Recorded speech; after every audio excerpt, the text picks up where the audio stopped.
자, 보기. 자, 네, 그래서 한 친구한테 이 채점 결과를 여러분들 화면에 어떻게 나타나는지 몰라가지고, 좀 찍어서 보내달라고 했습니다. 그래서 보내줬습니다. 자, 이 문제 같은 경우에, 뭐고, 이거.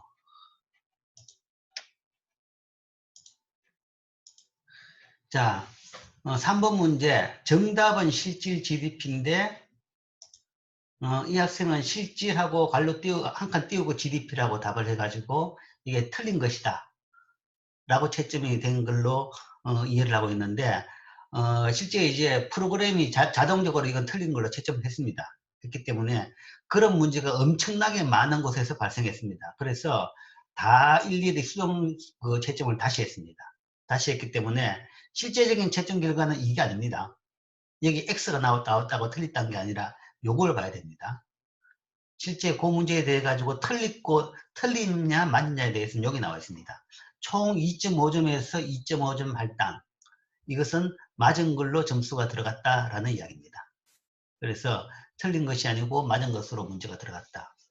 그래서 혹시나 여기 이게 X가 되어 있다고 해가지고 이게 내가 틀린 걸로 채점이 됐다는 아닙니다. 이거는 이제 내가 없애는 방법을 아무리 찾아봐도 없더라고요. 이게 좀 그런 차원에서 이거는 지난번 그 스마트 캠퍼스보다 좀 못한 것 같아요.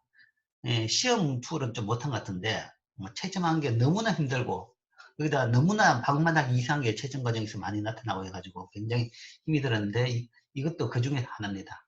그래서 이거는 뭐 이 자체를 내가 없애지는 못했는데 채점 결과는 이 부분을 봐야 된다라는 거죠. 그래서 만약 이 부분을 보고 채점 결과에 이의가 있으면 내한테 연락을 해줘요. 그렇기 때문에 지금까지 여러분들이 내한테 보낸 채점 결과에 대한 이의는 다 이걸로 답을 했는 걸로 난 간주를 하겠습니다. 그럼에도 불구하고 어떤 문제에서 채점 결과에 이의가 있으면 쪽지나 이메일로 보내주십시오. 그 다음 이제 개별 문제별로 채점 결과에 대해서 몇 개 이야기해 주겠습니다. 채점이라는 것은 채점 기준이 있죠. 그래서 기준에 대해 가지고 의견이 다를 수가 있기 때문에 그러나 기준은 그 출제자 교수가 세웁니다. 그래서 내가 어떤 기준으로 채점을 했다라는 것을 여러분들한테 이야기하겠습니다. 그러면 뭐 기준이 똑같이 모든 학생한테 적용됐기 때문에 그 기준을 어떻게 지금 바꿀 수는 없습니다. 모든 사람 채점 다시 해야 되기 때문에. 자, 1번 문제 같은 경우에 사실 내가 문제를 좀 잘못 냈죠. 이게 답이 3개가 있는데 2개를 선택하라 라는 문제로 잘못 냈습니다. 좀 바꾸려고 그랬는데 깜빡해서 못 바꿔서 그런 문제가 생겼는데, 자, 그래서 해답은 B, C, D. 이게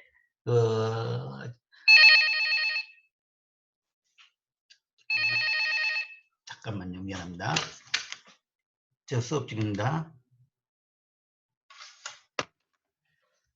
B, C, D 중에서 답인데 이거 2개를 응답했다 그러면 그것은 2.5점을 다 받았습니다.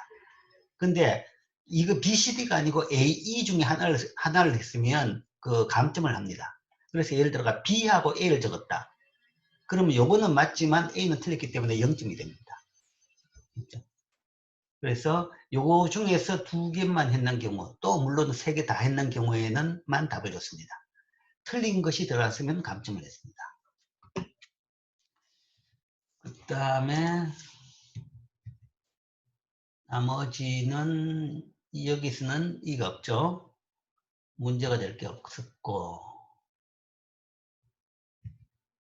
그 다음 선다형에서는 이제 여기서 문제가 될 게 없겠죠.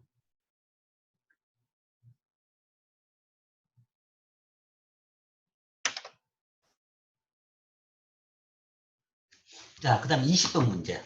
여기 대해서 질문하는 학생이 있습니다. 경제에서 재화와 서비스 생산에 투입되는 대표적인 생산 요소 둘은 대표적인 생산 요소입니다. 사실은 생산 요소가 굉장히 많습니다. 많고 여러분들 국민경제순환 모형에서 노동, 자본, 토지 이 3개를 이야기했었죠. 그렇지만 내가 수업 시간에 분명히 이야기했습니다. 노동, 자본, 토지 3개 되어 있는데 토지는 옛날에 농업이 굉장히 큰 부분을 차지할 때 이 국민경제순환 모형을 만들었기 때문에 이렇게 들어가 있다. 그리고 현재에서는 그렇게 중요한 기능은 아니다라는 이야기를 했습니다. 그래서 그 수업 내용을 들은 학생이라 그러면 가장 대표적인 둘은 노동과 자본 두 개만을 했을 겁니다. 대부분 학생들이 이 두 개를 답을 했어요. 그런데 노동 토지를 해놓고 뭐 그런 경우에는 0점 처리는 안 했습니다. 부분 점수를 줬었는데 그게 왜 부분 점수냐 라는 질문을 한 학생이 있었습니다. 그래서 그거는 수업을 제대로 안 들었기 때문에 그런 문제가 생겼다라는 거죠. 노동 토지나 자본 토지는 부분 점수만 줬습니다. 그리고 노동 자본 두 개만 다 했는 걸 가지고 전체 점수를 준 겁니다. 그 다음에 21번 같은 경우에 국가 간 생활 수준을 비교하는 지표는 두 가지가 있죠. 1인당 GDP가 있고 1인당 PPP GDP가 있습니다. 그렇지만 1인당 PPP GDP가 최근에 나왔고 훨씬 더 좋은 지표라고 했죠. 그래서 이게 답이지만 그래도 1인당 GDP도 뭐 조금 기능을 하기 때문에 부분 점수는 줬습니다. 1인당 GDP는 부분 점수만 줬다 하는 것이고, 그 다음에는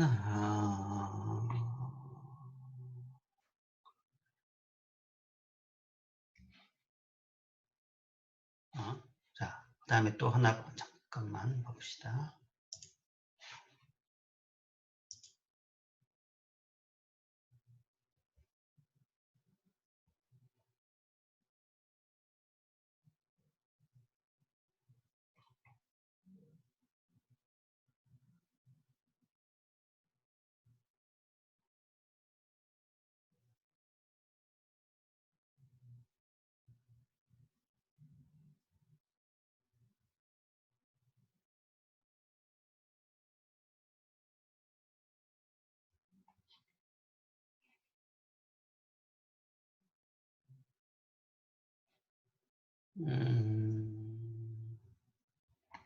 자, 그 다음에 이 문제는 많은 이 문제는 이제 여러 종류의 답이 있었는데 엔화 가치 하락이나 엔달러 환율 상승입니다. 상승이고, 그래서 이걸 하락으로 했는 것은 당연히 틀리게 되겠죠. 그 다음에 이거는 생산성 향상, 중위소득. 중위평균소득이라는 용어를 쓴 사람이 있습니다. 그런 용어는 없습니다. 이거는 용어 문제이기 때문에 용어가 정확히 맞아야만이 점수를 줄 수 있습니다. 자, 그 다음에 30번 문제에 대해서 이게 둘 중에 하나만 적은 경우에는 부분 점수를 주지 않았습니다. 이건 둘 다 맞는 경우만 점수를 줬습니다. 그래서 하나는 맞았는데 왜 부분 점수가 없느냐라고 이의를 제기한 학생이 있었는데 그거는 채점 기준을 그렇게 했습니다. 그 문제는. 그 다음에 97년의 금융위기인데 왜 97년이 답이 아니냐 그러는데 그거는 방법이 없어요. 여러분들이 데이터를 보라고요. 97년은 마이너스가 아닙니다. 플러스입니다. 79년도 마찬가지입니다. 박정희 대통령이 돌아가신 게 79년입니다. 그런데 경제는 80년에 마이너스가 된 거죠. 그러니까 경제는 당장 효과가 나타나는 게 아닙니다. 사건이 발생하면 그때부터 이제 효과가 발생하는 거죠. 만약에 97년 초부터 금융위기가 발생했다 그러면 97년 성장률이 마이너스가 됐을 겁니다. 그런데 우리나라 금융위기는 97년 말쯤에 발생했죠. 97년 말쯤에 발생하면서 실제 그때부터 경제가 나빠지기 시작해서 98년에 경제가 마이너스를 기록했습니다. 실제 이 데이터를 물어본 거기 때문에. 그리고 이거는 뒤에 서술에 설명이 잘 되어 있죠. 자, 이런 걸 이야기할 수 있는 것은 아니고. 그 다음에 여기에 대해 가지고 좀 이상한 질문을 했던데, 이걸 이제 그 자본계정, 그러니까 금융계정으로 답을 하고, 그게 왜 틀리지 않느냐. 금융계정 값으로서 이 값이 다 있지 않느냐. 금융계정 값에 이게 다 포함되지 않느냐라는 질문을 한 학생이 있는데, 금융계정하고 대외 원재, 이전 소득수지라는 건 완전히 다릅니다. 금융계정은 보정적 거래라고 이야기했죠. 그리고 이 자율적 거래는 실제 경상수지, 그러니까 상품수지, 서비스수지, 그 다음에 이전소득수지, 그러니까 본원소득수지, 이전소득수지 이 4개입니다. 거기에 따라서 돈이 움직이는 것이고 그게 금융계정하고는 전혀 관계가 없습니다. 그리고 그 결과에 따라서 나중에 돈이 국가 전체적으로 돈이 남는 거라든지 모자란 게 있다 그러면 그건 금융계정에서 그 필요한 용도에 따라 가지고 필요한 상황에 따라 가지고 처리를 한다는 거죠. 처리를 하는 것이 은행에 예금으로 가지고 있든지 아니면 뭐 좀 장기적으로 유지할 수 있는 돈이라고 생각한다 그러면 투자를 한다든지 직접 투자를 할 수도 있고 아니면 뭐 이 주식 투자나 아니면 채권 투자 뭐 이런 포트폴리오 투자 그런 용도로 처리되는 것이 금융계정입니다. 그래서 이 부분과 이전 소득 수지하고 금융계정은 사실은 이전 소득 수지의 값이 변화의 원인이 뭐냐? 그게 금융계정하고 관계가 없습니다. 자, 그렇고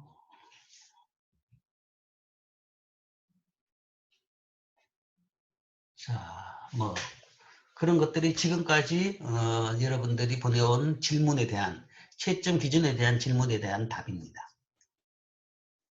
자, 그리고 40번에 대해 가지고 이거는 하나 좀 더 설명할까 싶은데 자, 중산층에 대한 정의. 그러니까 우리나라가 너무 이 소득 중심, 소득이나 재산 중심, 돈 중심으로 중산층을 보고 있다. 그게 이제 내보니까 이런 생각이 듭니다. 원래 영어로는 미들 클래스입니다. 미들 클래스인데 이걸 우리나라에서 아니 우리나라가 아니라 동양에서 번역하면서 우리나라에서 먼저 번역한 건 절대 아닐 겁니다. 아마. 대부분 이런 것들이 일본이나 중국에서 먼저 번역합니다. 한자 용어로. 그러면 한자 용어로 번역했으면 그걸 보통 우리말에 그대로 사용합니다.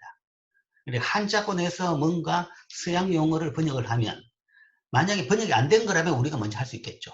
그러나 기존에 뭐 일본이나 중국에서 번역을 했다 그러면 주로 일본이었습니다. 이때는 옛날 거는 주로 일본이 선진국이었기 때문에 먼저 번역을 했는데 그걸 우리나라에서 그렇게 번역을 했더란 거죠.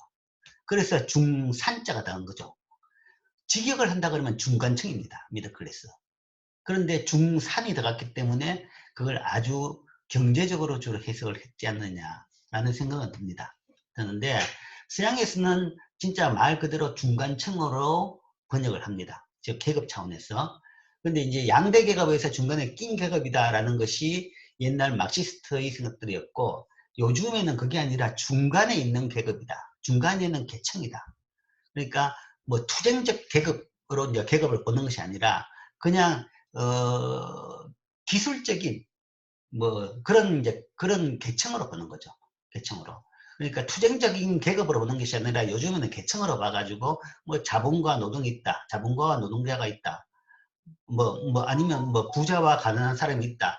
뭐 빈부차가 있다. 그러면 그 중간 계층을 우리가 중산층이라고 보는 거죠. 미들클래스라고 보고 그렇다 그러면 이제 그걸 옛날같이 소멸할 계층이 아니고 중간에 있다 그러면 중재를 해줄 층이라는 거죠. 양쪽에서 중간에 있으니까 양쪽을 더 잘 알 수 있는. 그 다음에 특히 이런 것이 옛날 그 부르주아라는 것은 그때부터 그랬지만 상당히 식자가 많다라는 거죠. 많이 그런 지식이 많은 사람들이 많다. 전문가들인 거죠. 전문가이기 때문에 주로 지식이 많은 사람이죠. 그렇기 때문에 소통할 능력이 있고 객관적인 신념을 가지고 그리고 생각뿐만 아니라 그걸 행동을 할 수 있는 그런 능력까지 가진 사람들이 행동까지 하는 자세를 가진 사람들이 양계층을 모두 이해하고 중재할 수 있어 가지고 사회를 안정으로 이끌 수 있는 그런 계층으로 보고 있다는 이야기죠. 그런 차원에서 뭐 예를 들어서 뭐 서양의 어떤 나라 기준을 보면 비평지는 읽을 줄 알아야 된다. 항상 비평지를 읽어야 된다. 그 이야기는 항상 소통하고 객관적인 신념을 유지하려고 노력한다라는 이야기죠. 그리고 양계층을 모두 이해하려고 한다라는 거죠. 그런 차원에서 계층을 보는 거죠. 그냥 돈으로 우리나라에서는 거기다가 또 돈으로 볼 때도 잘못된 게 부유층을 거의 일부 재벌을 제외한 거의 부유층을 중산층으로 생각하는 그런 오류를 좀 범하고 있는 거죠. 그런데 이제 일반적인 용어 자체, 그 다음에 서양에서 쓰고 있는 중산층, 즉 미들 클래스의 개념은 그런 의미다라는 거죠. 그래서 뭐 이게 꼭 틀렸다 맞았다 라기보다는 어떤 정의가 더 좋을까 하고 한번 생각해 볼 필요가 있는 거죠. 그리고 내가 어떤 사람이 되는 것이 좋을 것인가 그런 얘기죠. 그래서 뭐 지금은 뭐 거의 70% 이상이 학령 연령 70% 이상이 대학을 가기 때문에 뭐 대학생들이 최소한 중산층이다라고 이야기하지는 않습니다. 뭐 비극적으로 대학 나오면서도 빈곤층으로 떨어진 사람들이 굉장히 많죠. 많고. 물론 이제 대학 나오고도 아주 상류층으로 간 사람이 많고 꽤 있지만, 그렇지만 이제 일단 뭔가 하면 대학생이 됐다 그러면 소통할 능력과 객관적인 신념을 가질 수 있는 그런 지적인 토양은 충분히 되는 사람들입니다. 그리고 이제 어느 정도만 노력하면 사실은 중간층 정도는 할 수 있는 사람들인 거죠. 그런 차원에서 나름대로 자기가 어떻게 살 것이냐의 사는 방향에 대해서 한번 생각해 보라 라는 차원에서 이 이야기를 했는 겁니다. 자, 이상이 중간고사 채점에 대한 설명이었습니다. 또 뭐 추가적으로 교수님, 예, 저 방금 피드백 확인했는데, 예, 제 채점이 조금 잘못된 것 같아서, 예, 어떤 건데? 정답이 기업 가게로 적었는데, 정답은 가게 기업으로 돼 있어서 틀리게 돼 있는 게 몇 그게 개가 틀리게 돼 있는데, 있나요? 네, 혹시 이거는 어떻게 교수님에게 말씀드려야 될까요? 아니, 자, 다시 설명합니다. 이게 X가 돼 있다는 이야기인가요? 예, 그런 식으로 조금 돼 있습니다. 이건 어떻게 돼 있는데요? 잠시만요. 그거는 아마 정답 처리돼 있는 것 같습니다. 그럼 정답이죠. 어, 예? 저 문제 중에 경제 주체 아니, 둘은 그 여기 문제가 총 2.5점에서 얼마를 몇 점 할당이라고 돼 있나요? 2.5점 할당돼 있다고 돼 있습니다. 그러면 맞는 걸로 채점이 돼서 그렇게 점수가 지금 돼 있는 겁니다. 여기 아, 틀렸다고 돼 있어도 아까 정답이 되는. 설명했죠? 이거는 이 죄송합니다. 프로그램 문제 때문에 이거는 지워지지 않는 문제라고. 예, 알겠습니다. 죄송합니다. 이거는 지워지지 않는 문제고 이건 내가 해결할 수 없습니다. 없고. 그래서 점수 여러분 채점은 위에 돼 있는 요게 채점된 결과입니다. 요게 채점된 결과입니다. 그래서 이걸로 통해 가지고 다 모든 문제의 점수를 합산해 보십시오. 합산해 가지고 여러분 최종 점수가 맞는지 확인해 봐요. 그리고 만약에 이게 여기서 2.5가 아니라 이게 할당이 아니라 이게 또 용어가 참 이상해요. 2.5점에서 2.5점이 구조가 된 겁니다. 할당이 아니라 어쨌든 최종 점수가 2.5점이라는 이야기입니다. 총 만점이 2.5점인데 이 문제에 2.5점이 주어졌다 하는 거죠. 이게 채점 결과가 아닙니다. 이거는 컴퓨터가 지가 알아가지고 지 기준으로 그냥 채점해 놓은 결과입니다. 그리고 전체 다 다시 한번 이야기하는데 전체 다시 내가 다 손으로 다시 다 채점한 그 결과는 여기 있는 겁니다. 됐어요? 예, 감사합니다. 죄송합니다. 네. 또 다른 결과요?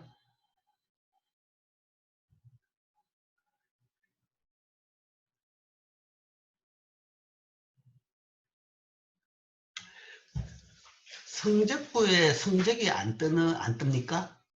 성적부에는 성적이 안 뜨겠죠. 그 성적부라는 것은 아마 총점일 겁니다. 이거는 지금 이제 퀴즈 하나 점수만 나오는 것이고, 그 퀴즈 점수하고 뭐 과제하고 다 합쳐가지고 뜨는 게 아마 성적부일 것 같습니다. 그러니까 뭐 성적부 점수는 관계없이 여러분들이 퀴즈 결과를 지금 다 보고 이 점수를 확인할 수 있으면 문제는 없습니다.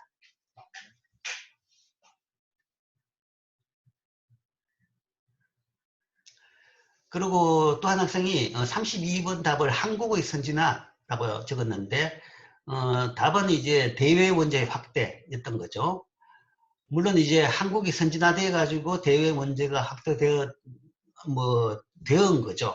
되은 거지만, 그러나 그건 좀 더 직접적인 답을 해줘야 되겠죠. 그러니까 옛날보다 선진화되는데도 대외 원조를 더 느리지 않는 나라도 있습니다.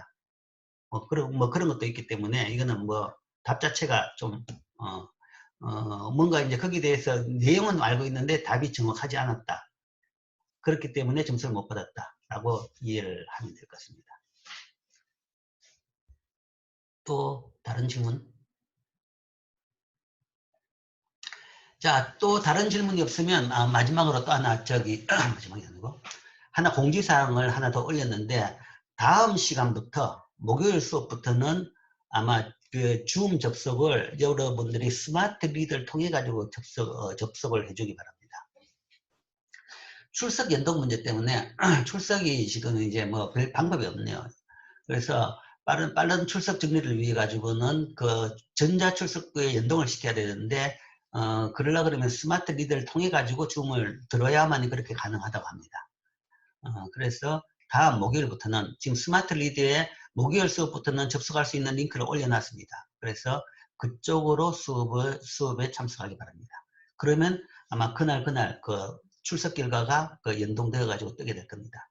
그리고 오늘까지 출석은 내가 빠른 시간 내에 정리해 가지고 전자출석부에 다시 올려놓겠습니다. 됐죠? 자, 그래도 우리가 한번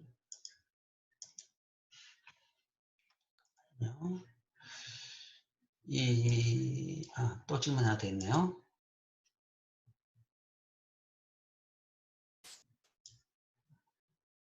예, 뭐 1분 정도, 5분 이내에 접속하게 되면 출석 처리는 됩니다. 그래서 그건 문제 없고, 자, 상태를 한번 더 확인해 보고.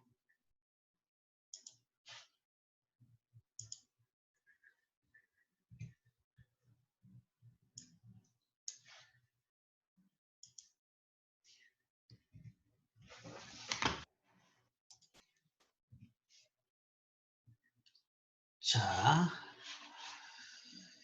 그 다음으로 이제 제가 오늘 수업으로 넘어가겠습니다.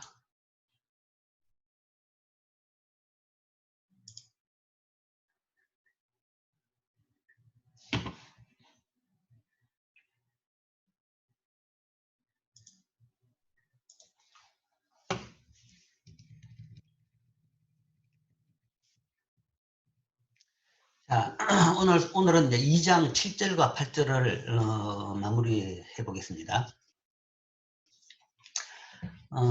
마무리하기가 좀 양은 좀 많은데 일단 7절은 지난 시간에 이야기했죠. 그래서 지난해 7절 국제경제 질서에 대해서 이야기를 했습니다.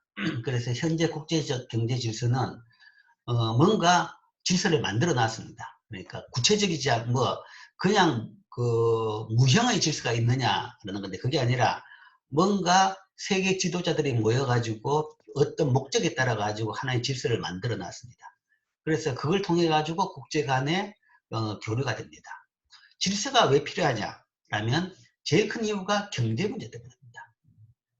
경제 문제 때문이라는 거죠. 즉 서로 왔다 갔다 하고 그 다음에 물건을 팔고 사고 그런 문제가 발생하죠. 그러면 그때의 질서가 필요한 겁니다. 그런 차원에서 질서를 만들어 놓은 거죠.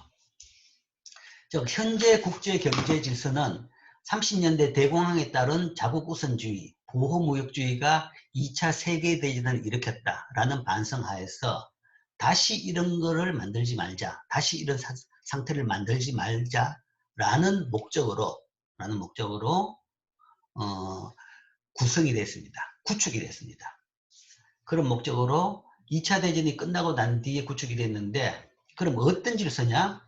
자유무역을 추구하는 질서입니다. 그리고 자유무역을 하기 위해서 환율 안정을 같이 추구하는 거죠. 결국은 한마디로 이야기해라. 국제경제 질서의 목적이 뭐냐? 아니면 지향점이 뭐냐? 그러면 딱 한마디로 자유무역입니다.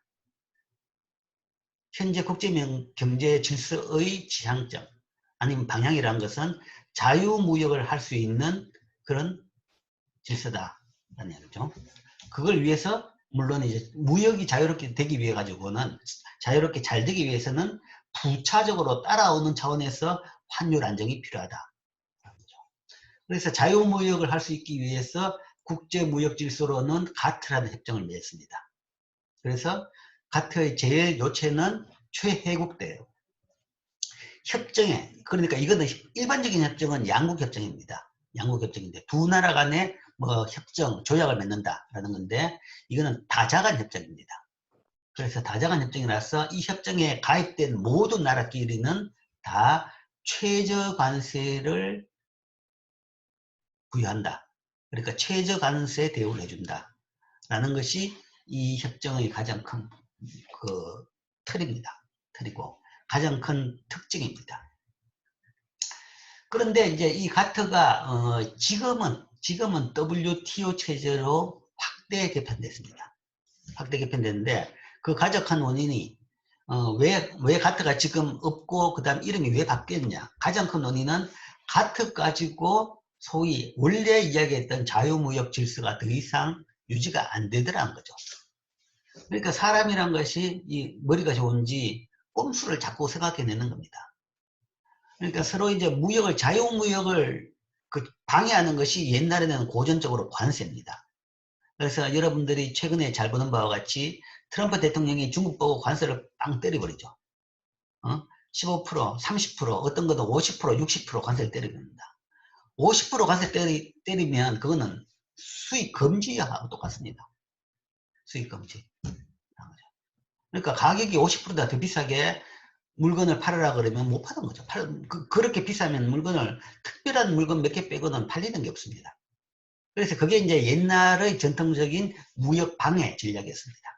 방해 전략 또는 무역 방해, 좋게 이야기하면 정책, 그날의 정책이죠. 그러나 이제 방해 전략이었는데, 그래서 이제 그 방해 전략을 다 안 하기로 약속을 하고 나니까, 그 다음엔 그런 전략이 아니라 다른 전략을 쓰더라는 거죠. 그 다른 전략이라는 것이 소위,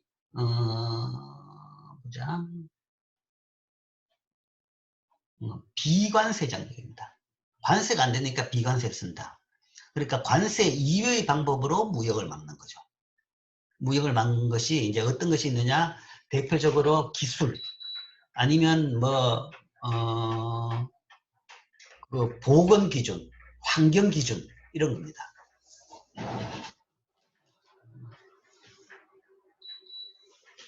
그러니까 환경 기준이라고 그러면 굉장히 중요하죠. 중요하고, 그 다음에 환경이라는 것은 뭔가 하면 당연히 최우선 과제입니다. 최우선 과제고, 환경에 대해 가지고는 많은 사람들이 이의를 제기하지는 않죠. 자, 그러나 환경 기준을 이용해 가지고 수입품에 대해서 이상한 기준을 내세우기도 합니다. 한때 많이 했던 것이 그 보건이나 환경 기준으로 했던 것이 그러니까 예를 들어 성분은 나오지 말아야 된다. 근데 나오지 말아야 된다는 것이 사실은 0은 아닙니다. 뭐든지 뭔가 하면 0이 아니라 어느 정도 이상 나오면 몸이 나쁘다 라는 건데, 그냥 나쁘니까 나오지 말아야 된다 이렇게 만들어버린 거죠. 그러면 사실은 그걸 0으로 만들기는 굉장히 힘들고 그런 게 잘 없는 거죠. 그러면 이제 그런 관련 물건들은 다 수입을 못하도록 하는 겁니다. 아니면 기술 기준이라고 이야기하면 나라마다 콘센트가 다르다든지, 아니면 자동차가 뭔가 하면 어떤 나라는 운전석이 왼쪽이 아니라 오른쪽에 있다든지, 이런 여러 가지 기준을 이용해 가지고, 아니면 예를 들어서 라디오의 그 주파수가 뭔가 하면 좀 다르게 라디오를 만들었다든지, 그런 온갖 기준 자체를 통해 가지고 무역을 막았습니다. 그 다음에 또 더 치사한 짓을 했는 것은 그 세관을 통해 가지고 많은 치사한 짓을 했습니다. 그래서 제일 대표적인 경우가 이런 게 있는데, 일본이 가장 그 무역을 많이 하고 수출을 많이 하고 세계적으로 그래서 비난을 받을 때, 프랑스에서 그걸 어떻게 했냐 그러면, 그때 이제 일본 VTR, 그러니까 비디오 테이프 레코드, 이제 그게 이제 세계적인 수출품이고 세계 최강자였죠. 근데 이제 거기에 대해 가지고 프랑스에 수출을 하려고 그러니까, 프랑스에는 어떻게 그 수출품에 대해 가지고 수입을 받았냐 그러면, 수입품에 대해 가지고는 모든 수입품은 세관을 통과해야 됩니다. 세관을 통과해서 물건에 문제가 없는지, 기술적인 문제가 아니라 이상한 게 안 끼어 있는지, 그 다음에 거기서 규정에 맞는지, 그런 걸 다 검사하죠. 그리고 필요한 경우는 관세를 부과합니다. 근데 이제 관세야 세게 못 때리니까, 대신에 그런 검사를 전수검사를 하는 거죠. 모든 박스를 뜯어가지고 내용물을 다 검사하는 거죠. 그 다음에 검사를 하는 세관 자체를 항구에서 뭔가 하면 한 300km 내륙에 있는 내륙 세관으로 딱 지정을 하는 겁니다. 그래서 그런 전자제품은 일반적으로 컨테이너에 배에 싣고 와가지고 항구에서 하역을 합니다. 하역을 하면 보통 세관들은 다 항구에 있죠. 그래서 거기서 바로 세관 검사를 하면 되는데, 그걸 거기서 검사를 못하게 하고, 예를 들어서 춘천 출입국관리사무소, 여기 춘천 세관에 와서 검사를 하라는 거죠. 그럼 그것까지 실어와야 되는 거죠. 그 다음에 또 세관 검사를 할 때도 전수 검사를 하면서 세리 한 사람이 뭔가 하면 모든 박스를 다 떴습니다.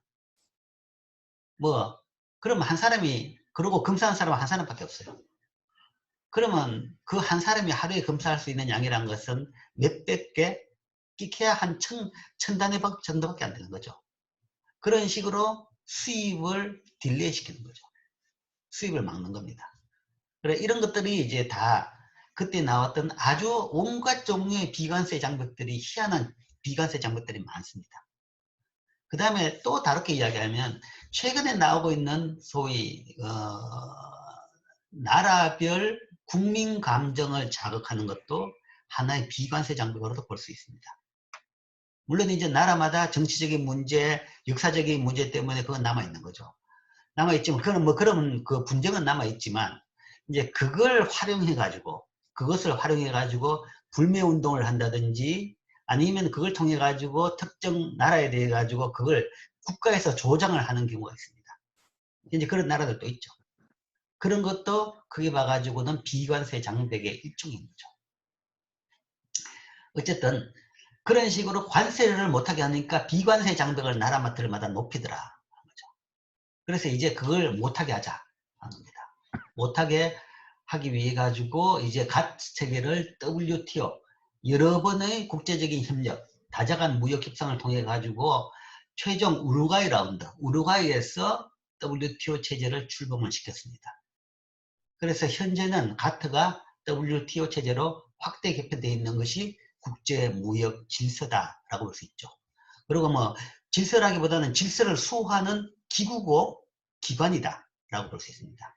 그리고 그 기구와 기관의 주 내용은 자유무역을 유지할 수 있도록 해야 된다 하는 것이다. 그게 이 기관의 가장 큰 기능입니다. 현재 WTO 협정의 내용은 상품 및 서비스에 대한 최저관세, 그러니까 최혜국 대우, 이 GATT의 내용을 그대로 이어받은 것이 뭐 첫 번째일 것이고, 이걸 통한 자유무역, 이게 첫 번째고, 그 다음 여기다 플러스 지적재산권 보호, 그 다음에 비관세 장벽 제거까지 포함이죠. 그죠? 보고. 비관세 장벽하고 또한 더불어서 GATT 체제에서 확대 개편할 때 중요하게 들었던 하나의 부분이 바로 지적재산권 보호입니다. 그러니까 그 국가별로 서로 뭔가 하면 짝퉁을 너무 많이 만들어내는 거죠. 이제 그 국가라는 게 대부분 개도국이죠. 따라온 나라들이 선진국의 물건의 짝퉁들을 만들어내면서 뭐 많이 만들어내 가지고 소위 그 원래 물건을 만든 사람들의 소위 권익을 해하는 경우가 많이 생기는데, 그게 이제 뭔가 하면 나라가 국경이 다르다 그러면 거기에 대해 가지고 처벌할 수 있는 조항이 쉽지가 않습니다. 그런데 이제 이런 식으로 하게 되면 결국은 나중에는 성장과 발전과 개발과 기술 개발이 지체될 수밖에 없는 거죠. 그런 차원에서 지적재산권 보호, 이게 또 하나의 큰 아이템으로 들어갔습니다. 그 다음에 이제 분쟁 해결 절차. 그러니까 서로 이제 무역 장벽이 생기는 것은 분쟁이 있기 때문에 생기는 겁니다. 그리고 이렇게 지금 만들어 놨더라도 우리가 GATT 협정으로 안 돼서 GATT 협정을 만들어 놓으니까 비관세 장벽이 생기죠. 그러니까 지금 현재 이렇게 협정 만들어 놔도 또 뭔가 구멍이 생겨서 뭔가 또 다른 짓을 할 거란 이야기죠. 그럼 그런 경우에는 또 그때마다 케이스 바이 케이스 또 기구를 또 만들고 협정을 또 개편할 수가 없죠. 그렇기 때문에 그런 경우에 해결할 수 있는 절차, 여기 있습니다. 그 다음에 더불어서 각국의 무역 정책을 검토해 가지고 이 전체 WTO 협정에 위배되는 부분에 대해서는 시정을 요구하기도 합니다. 물론 강제성은 없지만 이런 것들이 주로 WTO 협정의 내용이고, 그래서 WTO 협정의 내용이고, WTO의 주요 기능은 무역 협정을 유지하고 무역 분쟁을 해결하고 국가별 무역 정책을 감시하는 것이다 라고 이제 할 수 있겠죠. 자, 이게 이제 국제 무역 질서고 WTO가 라는 기구가 이런 것을 합니다. 자, 그런데 최근에는 굉장히 WTO 체제가 지금 위기를 맞고 있습니다.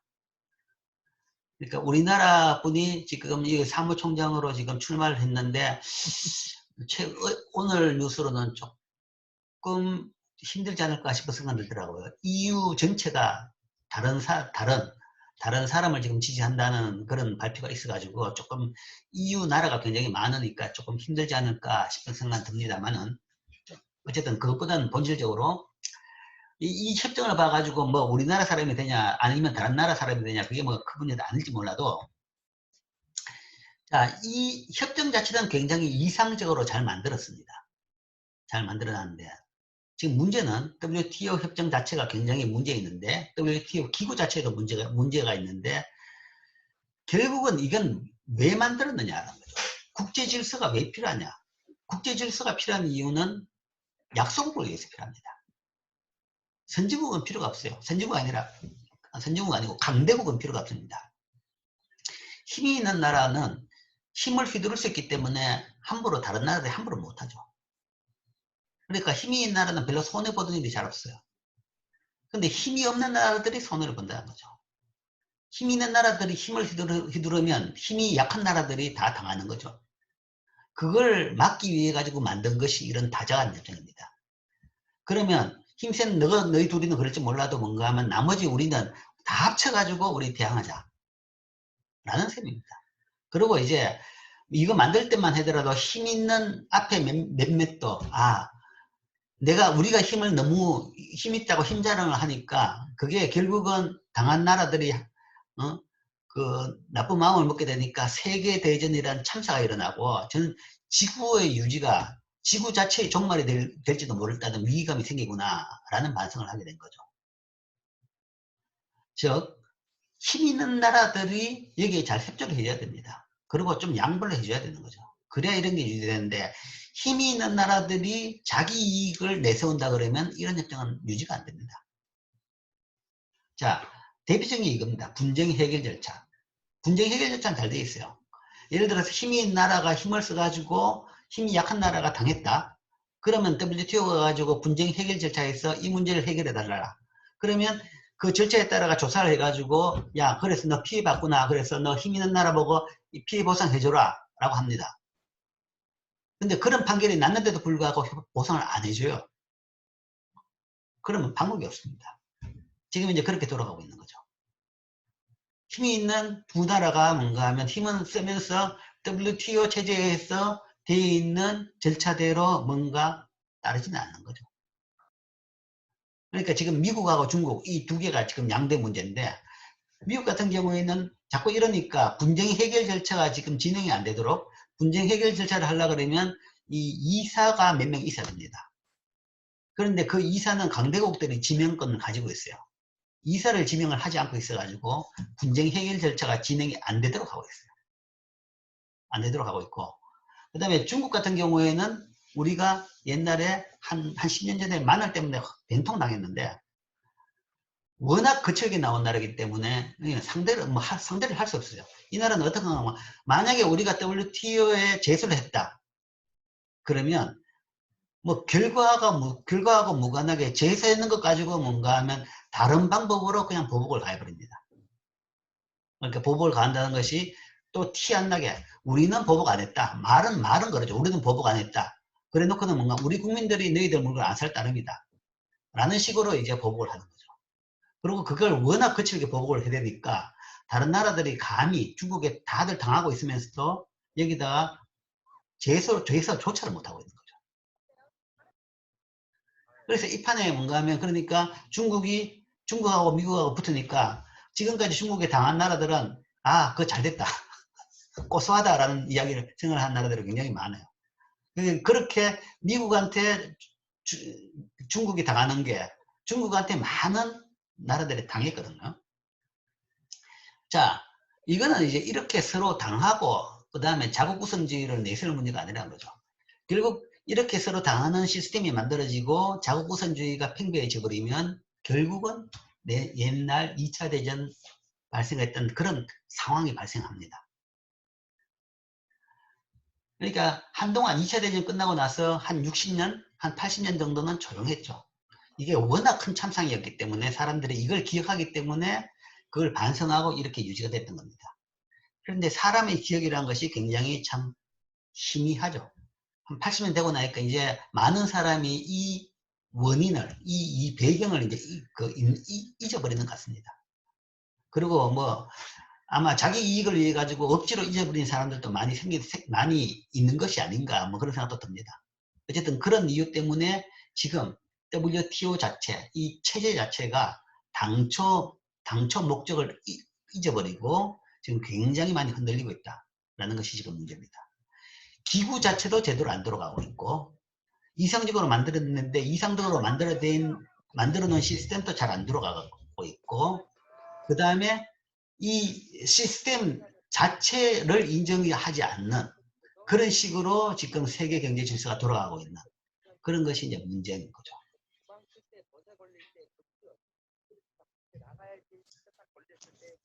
자, 이상한 잡음이 조금 들어오네요.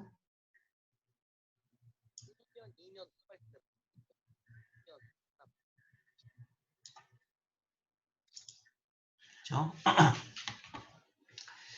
자, 그 다음에 이제 또 하나의 질서가 있습니다. 세계 경제 질서는 두 시스템이라고 이야기했죠, 처음에. WTO하고 IMF다. 국제 무역 질서하고 국제 금융 질서다. 주는 국제 무역 질서입니다. 자유무역인데 자유무역을 잘하기 위해서 돈의 거래에 대한 질서도 필요한 거죠. 국민경제순환 모형에서 안쪽은 실물의 흐름이고 바깥쪽은 거기에 대해서 소위 교환의 매개수단인 화폐의 흐름이었죠. 그 교환의 매개수단은 국제무역에서 동일합니다.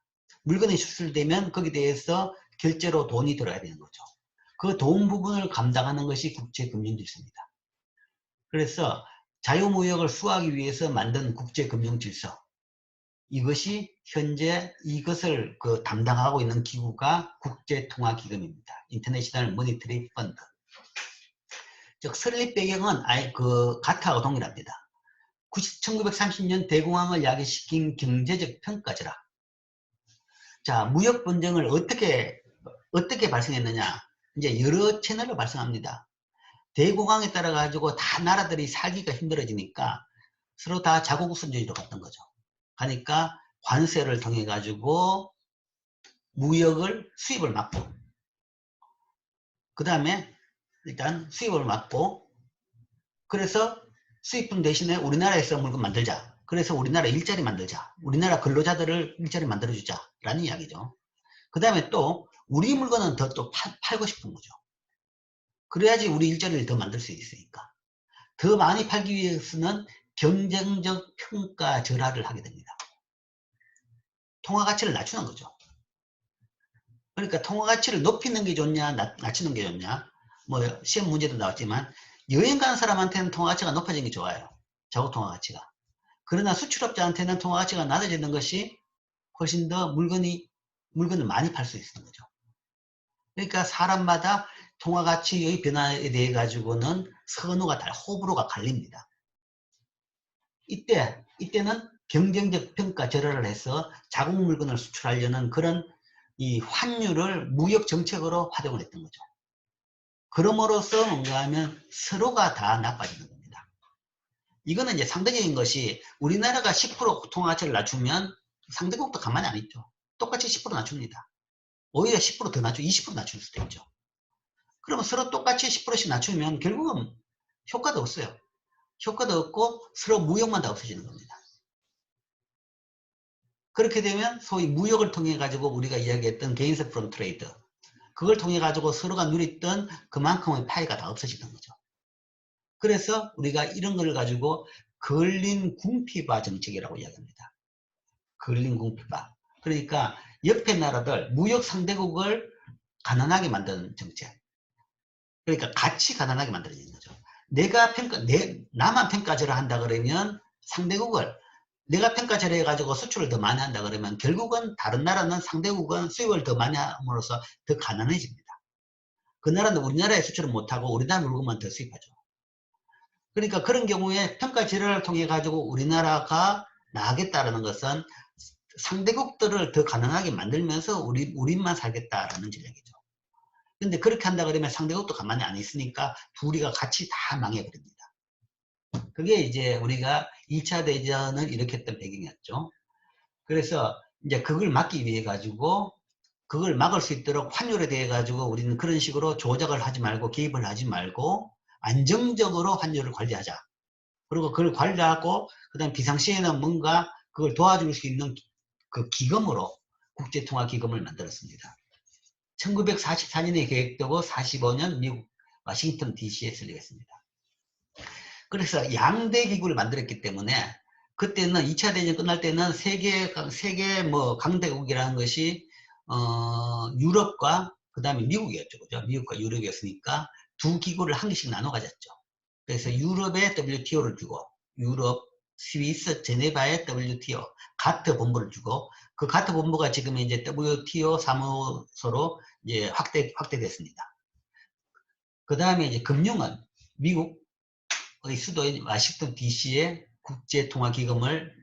이 건물을 만들어 가지고 이 기구를 만들어서 운영을 했습니다.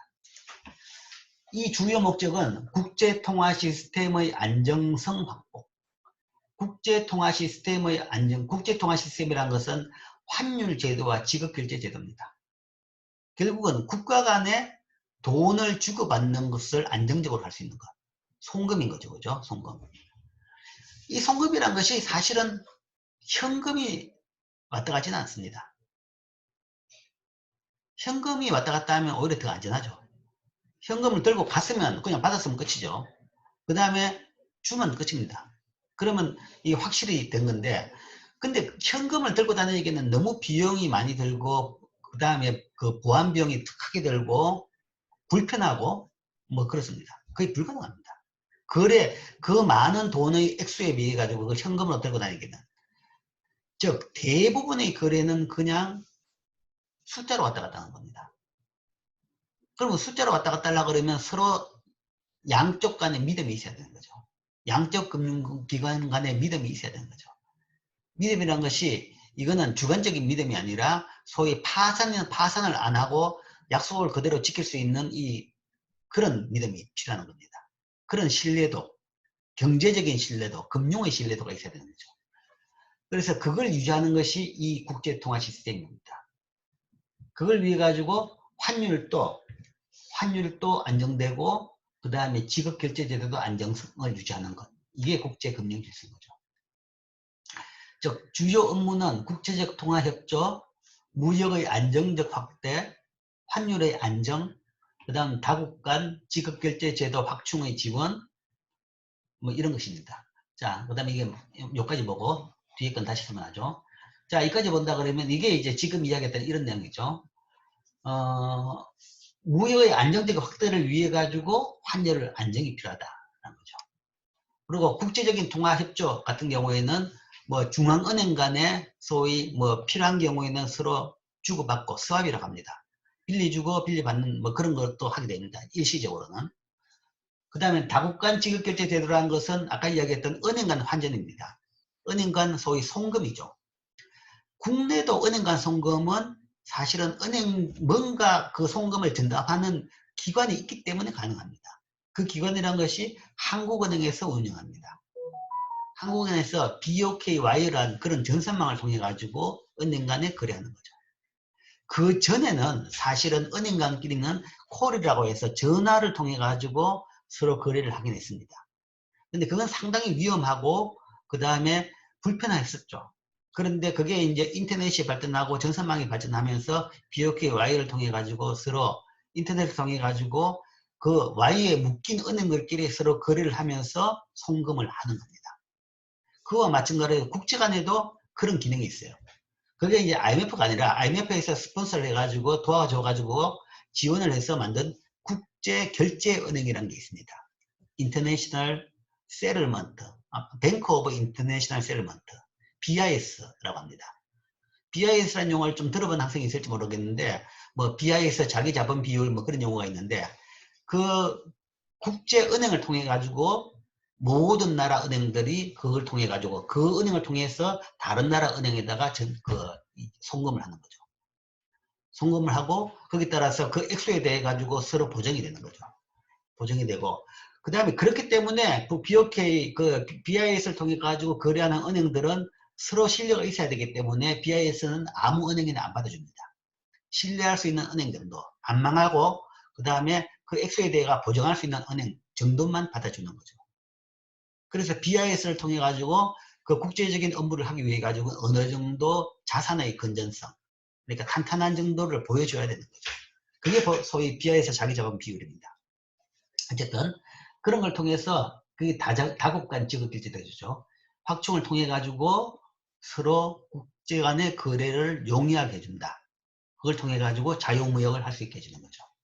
이게 이제 IMF의 주요 기능입니다. 주요 기능인데, 그럼 IMF 펀드라고 했습니다. 펀드라는 것은 돈이죠. 그러니까 많은 나라들이 객출을 해가지고 돈을 모아놨습니다. 그럼 그 돈은 어디 쓰냐? 그 돈을 이런 데 썼느냐? 실제 이런 용도로 쓰는 돈이 별로 필요하지 않습니다. 이건 행정이죠, 그죠? 단순 행정이기 때문에 여기는 큰 돈이 필요하지 않습니다. 그럼 그 펀드의 돈은 어디 쓰느냐? 실제 이 펀드의 돈은 이 마지막 용도로 씁니다. 외환 고갈에 직면한 국가에 진화할 수 있는 가용 자금 유지. 이거죠. 그러니까 외환 고갈이 되면, 자, 서로 국제 간의 거래가 되고 있었는데 그 중에서 한 나라가 외환 고갈로 파산 지경이다. 그러면 그 나라하고 거래가 다 없어지고 모든 나라들이 그 피해를 떠안게 되는 거죠. 이제 그걸 막기 위해 가지고 펀드를 가지고 있는 겁니다. 그리고 그게 뭔가 하면 어떤 나라들도 또 그게 피해가 커지는 걸 막기 위해서. 사실은 다 터지고 나면 그 다음에 대책이 없습니다. 대책이 없는데, 그래서 IMF는 조기에 가서 뭔가 하면 그걸 진단을 해주죠. 야, 너희들 지금 잘못하고 있다. 이거 고쳐라. 라고 하는 거죠. 그래서 그런 날에 고치기 위해서도 돈이 필요하니까 그런 차원에서 가지고 있는 돈이 이 돈입니다. 외환 고갈에 직면한 국가에 지원할 수 있는 가용 자금을 유지하고 그 다음에 실행을 합니다. 필요한 경우에는 그걸 빌려주는 거죠.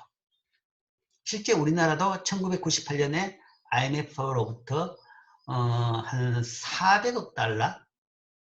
한 600억 달러인가? 그 정도를 돈을 빌렸습니다. 물론 그때 이제 IMF만 아니라 미국, IMF 뭐 여러 군데를 통해 한꺼번에 한 2천억 달러를 빌렸습니다. 2천억 달러를 빌릴 수 있었기 때문에 우리나라 그때 뭐 금융위기가 그래도 해결이 됐습니다. 실제 그 돈이 없었다 그러면 그냥 나라가 부도가 나가지고 절단이 났겠죠. 그러나 그 빌린 거 가지고 그 문제를 해결하면서 몇 년 내에 뭐 그걸 또 빌린 걸 다 갚을 수 있을 정도로 빠르게 회복이 됐었죠. 그래서 이게 또 하나의 큰 기능입니다. 큰 기능인데, 자, 문제는 돈을 빌려줄 때 보통 이제 요구를 하게 되죠.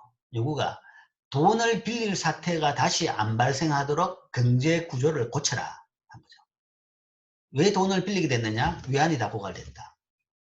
외환이 왜 고갈되느냐? 쉽게 이야기하면 이걸 가정에서의 재정하고 똑같이 보면 됩니다.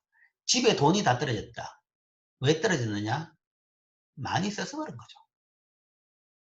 나는 필요한 만큼 쓰는데 왜 하냐? 뭐 이것도 못 쓰냐? 라고 하지만 결국은 뭔가 하면 돈이라는 것은 쓸 수 있는 만큼 쓰는 겁니다.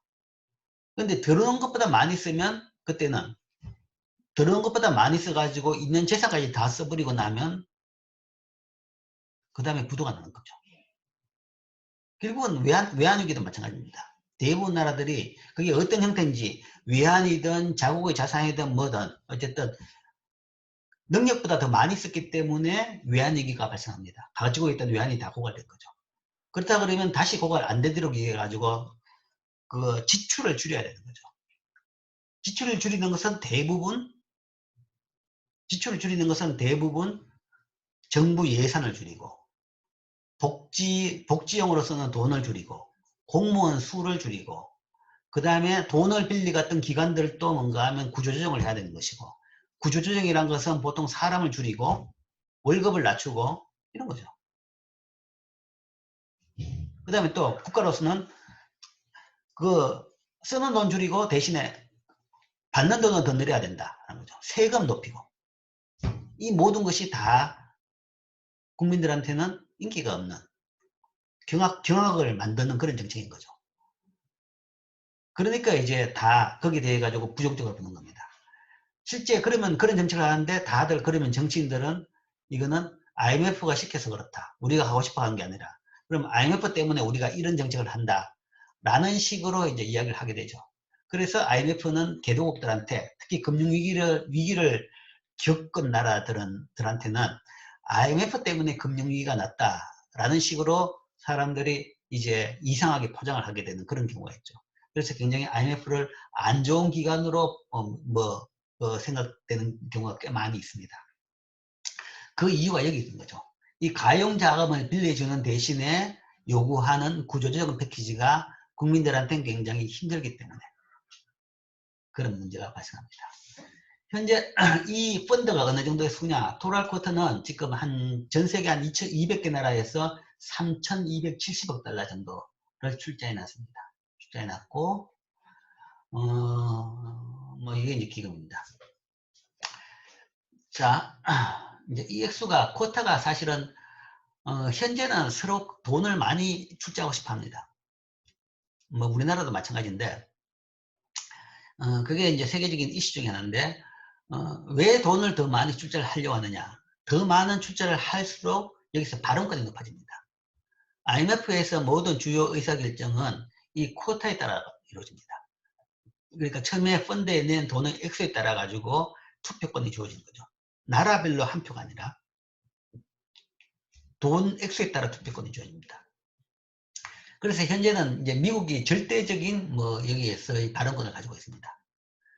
WTO는 지금 아까 이야기했지만 우리나라 분이 지금 사무총장에 나갔는데 여기는 이 선출 과정이라는 것이 소위 이제 사무총장을 뽑는 것이 제일 중요한 의사결정 중 하나입니다. 그런데 그 사무총장을 뽑는 의사결정이라는 것이 펀드가 있어서 이게 객출한 돈에 따라서 비율이 아니라 한 나라 한 표입니다. 모든 나라 한 나라 한 표 해가지고 절대 다수의 과반수가 넘는 사람한테 주는 거죠. 물론 처음에는 제한 없이 사람들이 지원을 했다가 한 명씩 떨어뜨렸죠. 그러니까 가장 표가 낮게 나온 사람 하나씩 떨어뜨려가지고 마지막에 지금 2명이 남았죠. 2명이 남았는데 그 중에서 이제 그러니까 2명이니까 표 더 많이 얻는 사람이 되겠죠. 그런데 그 표라는 것은 나라별 한 표입니다.